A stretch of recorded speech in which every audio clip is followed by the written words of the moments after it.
What's up, YouTube? Tony coming back at you with another episode of the Mississippi Pickers. So welcome back to the vlog.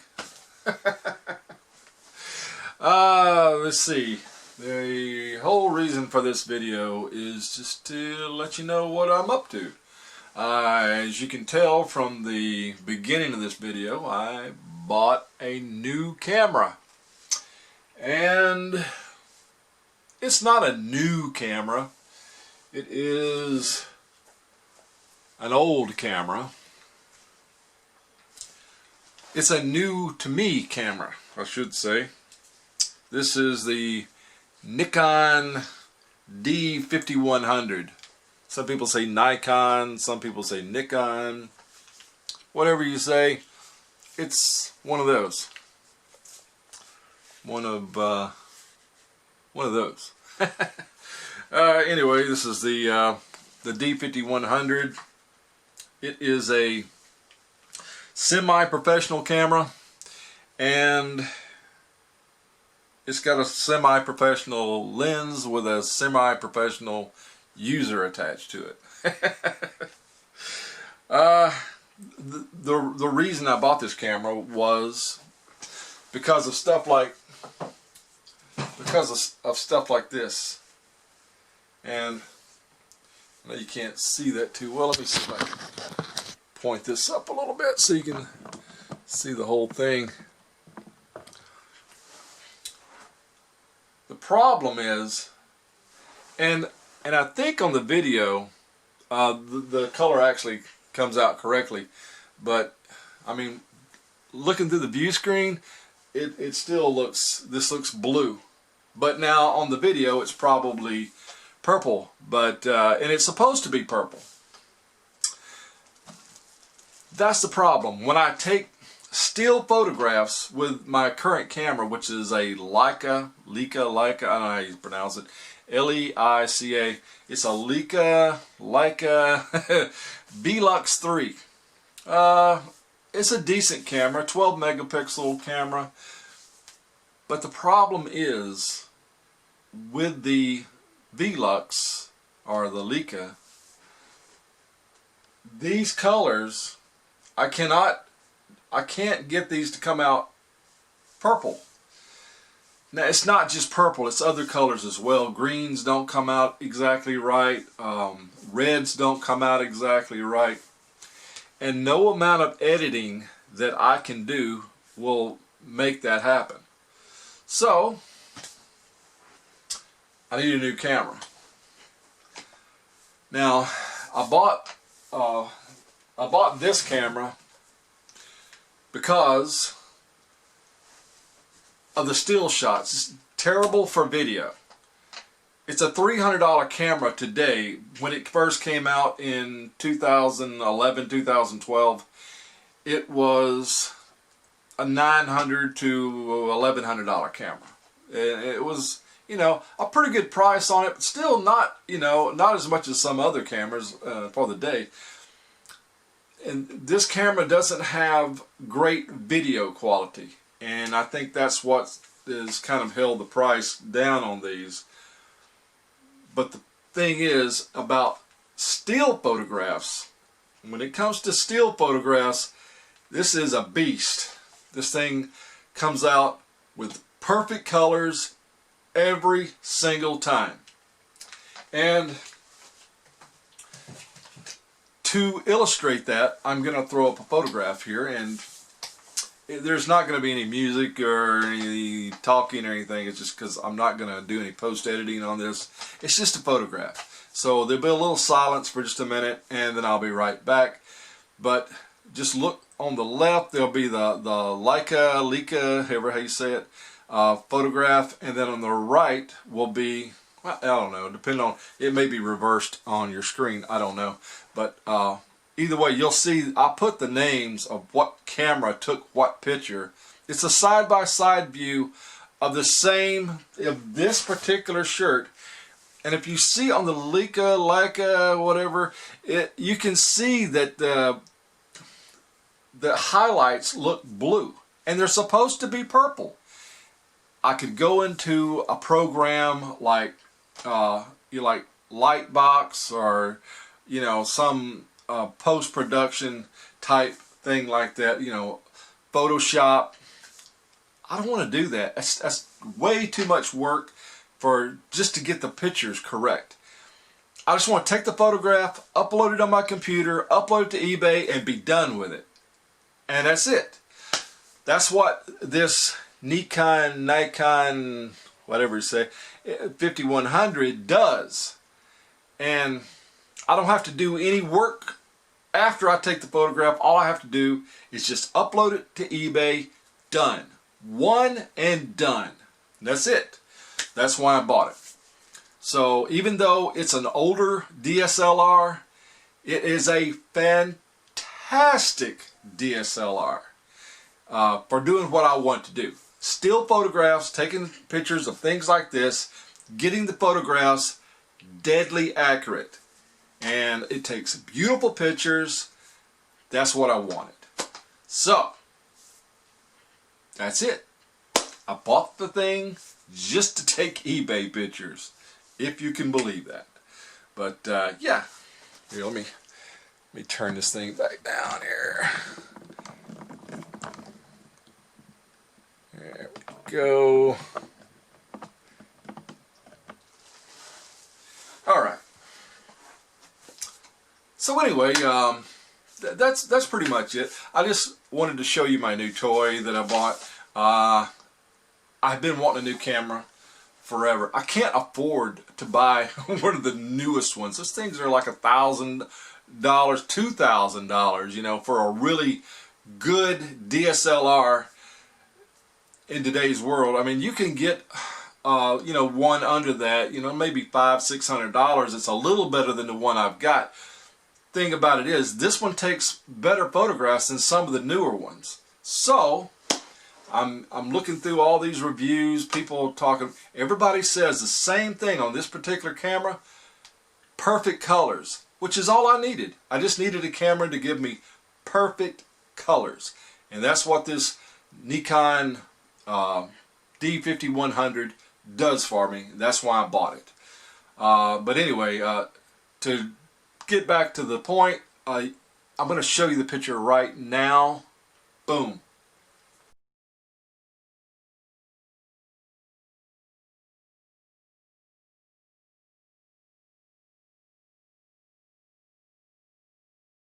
And there you have it. You can see what I'm talking about. The one on the left, the Leica, whatever you say, that's the Velux 3. You can see it looks blue. And then the one on the right, the Nikon, it's purple, like it's supposed to be. So, I mean, that's it in a nutshell. I just wanted a camera that would give me accurate colors. So, that's it. I really love the camera. I'm still learning to use it. But so far, I absolutely love it. So, going to be using it a lot. Store's still shut down. We tried to open back up and everything was, I said we were going to start selling again. We tried it. Immediately started having problems. We were getting all kinds of complaints because stuff wasn't getting where it was supposed to be on time. Even though I was shipping on time, it wasn't getting where it was supposed to be on time. So we had to shut it all back down. I've tried to open it back up again since then, and it's the same thing. So I'm just waiting till the post office kind of gets their act together, and once that smooths out, we'll open back up again. But right now, I'm just listing. I'm just trying to get my stuff, everything around the house, all my death piles listed. I do have a question for you guys, though. I mean, do you list stuff that is like really cheap, like $5, $4, $5? Is it worth it to even list that stuff? What do you think? Do you think it's worth it to list that stuff? I mean, in my mind, if you list a lot of that stuff, wouldn't that drag your average price sold down if you sell a lot of that, stuff? I don't know. I don't know. I mean, if you've only got, stuff that is above a certain price, then that's where your average price is going to be. But if you start dipping down into the $4 or $5 range, wouldn't that drag your average price sold down? I don't know. And that's what I'm kind of struggling with right now, is whether I want to list that really cheap stuff. I'm right now I'm kind of leaning towards no, but I don't know everything there is to know. So maybe one of you guys out there have been through that before, and you can kind of give me some advice on that. But I really don't know right now. I just don't think it's going to be worth it to do it, because I'm of the mind right now it's going to drag my average price sold down, and I don't want to do that. Other than that, everything's fine. Me and Deidre are in good health. We're not having any problems. Our financial state is good. We don't have any of those problems. I don't know if you're new to the channel, then I should probably rehash the old story, because I know I've got a lot of new viewers, people that don't really know me and Deidre very well, don't know what we went through.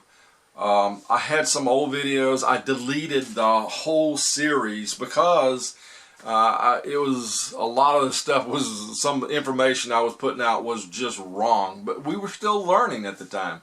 And so I tried my best to just get rid of all that old stuff, so that we're not giving anybody the wrong idea of how to do eBay. The bottom line is, back in 2015, me and Deidre quit our full-time jobs. We went full-time on eBay for a year. It didn't work out. We didn't know what we were doing. We screwed up, and we've had to go back to work. And that wasn't easy. We got in a lot of financial trouble. We had all these bills. Everything got screwed up. On the positive side, we are debt-free now. I mean, we literally are debt-free. The only debt we have is our house. Not a good way to do it, I promise you. Don't do what we did. We went bottom up. We basically went bankrupt. And you don't want to do that. So do not do what we did. Don't just quit your job until you have sufficient money coming in and you know what you're doing. We didn't, and we paid the price. We've spent the last 5 years trying to recover from that. We have finally done that. But Deidre has a full-time job. I have a job. It's not like she has. I have a 1099 job, whereas I'm self-employed, but it's regular work. And I have an employer that pays me regularly. I just have to show up and do my job. So it's a good job, though. I really like it. And I don't even see myself, even after we do eBay full-time and all that, I think I will probably keep this job because I really love it. And if you want to know what it is, I go in and I clean a floor in a grocery store at night. It's so easy. It takes like 2 hours. And it's just something that, you know, I like doing. Not everybody's cup of tea, but I like it. And it pays good. It pays really good. It's a national chain, and they absolutely pay wonderfully. So I do claim it on my taxes. A lot of people say, oh, you don't have to claim that on your taxes. Yes, I claim everything on my taxes. This goes into, I put it in my business as other income. So yes, I'm paying taxes on that, by the way. So just in case anybody thinks that I'm not paying taxes, I do pay taxes on my side job. And then of course, when eBay cranks back up, we're planning on going full scale with it this time. What we ran into the last time around was that I didn't go far enough. We went belly up, but we wouldn't have had we known to just keep going. We got to 1,000 listings and stopped because we didn't want to pay that. You know, if you go over 1,000 listings, you got a mid-sized store, you go over 1,000 listings, just start paying per listing, like 10 cents per listing. That was so stupid. If we had only just kept, we had the money because we had cashed out our 401k. If we had just kept going, we would have been fine. But you know what they say? Hindsight's 20/20. don't do what we did. Get your ducks in a row before you quit your job. eBay's an excellent income for anybody, but I definitely say get your ducks in a row before you quit your job, because you do not want to go through what we went. We literally went through hell for the last 5 years. I mean, it was a struggle. We didn't have any insurance, dental insurance, no medical insurance. We didn't have nothing, and we were losing our butts. You know, fortunately our car was paid off, so we didn't have that problem. But we had all these loans. We had debt coming out of our ears. We were in a whirlwind of debt, and that was a mess. Fortunately, a lot of our debts, our creditors, I guess that's what say, our creditors worked with us, and we got ourselves dug out of a huge mess. Some of the stuff that we couldn't dig ourselves out of eventually just got wrote off, and we wound up paying a huge tax bill on that stuff that got wrote off. Don't do what we did. That was stupid, and we will never go through that again. So that's why we're still kind of, you know, half doing eBay right now, because not giving up our full-time jobs again. And eBay is just a sideline right now. We do it when we want to. Just like right now, while the post office is having all the problems that they're having, not interested in doing eBay right now. I don't have to worry about the liability because we have enough money to live on. Our bills are so low, and we're going to keep it that way. Now, a lot of people, they get out of debt and then they get right back into debt. I think the positive side of us going belly up and going through all the problems that we went through after we quit our full-time jobs, the positive thing that happened is we wound up learning not to get back in those debts. We absolutely refuse to have a credit card. We refuse to have any kind of credit line. We don't want any debt. If we don't have cash to pay for it, we don't want it. So that is the way we intend on living the rest of our lives. We are going to be, I don't know if you call it frugal or what, but we're going to be the kind of people that if we don't have the cash for it, then we don't need it. We've lived all this time without it, we don't need it. If it's something we absolutely have to have, I can't imagine, you know, something. We do have medical insurance now, we have dental insurance, we have all that kind of good stuff, but as far as debt goes, we have none, except for our house, which is really, really low. We pay $350 a month for a house that we've lived in for almost 30 years. And those house notes don't exist anymore, which is why we're still here. But it's a, you know, it's a small house, but it's a brick house. It's nice, and it's in a kind of a decent neighborhood. Not terrible. We got good neighbors, so, you know, we're happy with what we have. We don't have a lot, but we're happy with what we have. So we're just looking forward to retirement now. I'm 59 years old. I will be turning 60 in November. So, you know, I'm coming at 62. I'm going to take my retirement and be doing eBay full time. And I'll probably still do the full, floor job too, because I really like doing that. And as long as I'm able to do it, I want to do it. Because, I don't know, I just like it. It's fun. So, that's it. We'll be making some more videos as soon as we get back out and start thrifting again. But for right now, I'm just going through the death piles in the house. And a lot of it's just old stuff. Like this is an old Wrangler, you know, women's Wrangler shirt. It's kind of cool looking. It's not anything special. It's probably not going to pull more than maybe $10 to $12. But $10 to $12, $10 to $12. So I'm just listing all that kind of stuff that I have. And that's pretty much it. So hopefully I'll be back on here pretty soon. I don't know. I'm thinking probably going to be in February before we really get back into things, because I figure it's going to be that long before the post office kind of gets unclogged. They are still clogged up. We were you know, looking at it the other day, and there, even on the USPS website, it says, you know, that they still have an unprecedented amount of stuff going from A to Z, and they're still, you know, backed up. So until that situation gets resolved, I'm just gonna kind of put everything on the back burner. Our store fees, our storage locker fees, all that, we have more than enough money coming in from our jobs to pay for that stuff. It's not creating any kind of inconvenience for us, and life is good. So I hope all you guys' life is good, and I hope you're having some good sales on eBay. If you're selling right now, if you're not, then hey, you're like us. You got to do what you got to do, and you're just trying to avoid the mess. And yeah, we're doing that too. So right there with you. And that's it. So I don't know anything else going on right now. Everything's kind of cool. Me and Deidre are both in good health. We don't have any problems. Everything's good. That's it. So I'll talk to you guys later. Thanks for watching. Don't forget to subscribe if you haven't already. We will be coming back with some more content. I know I'm an old fart, but I still got some pretty good advice. So talk to you later. Bye.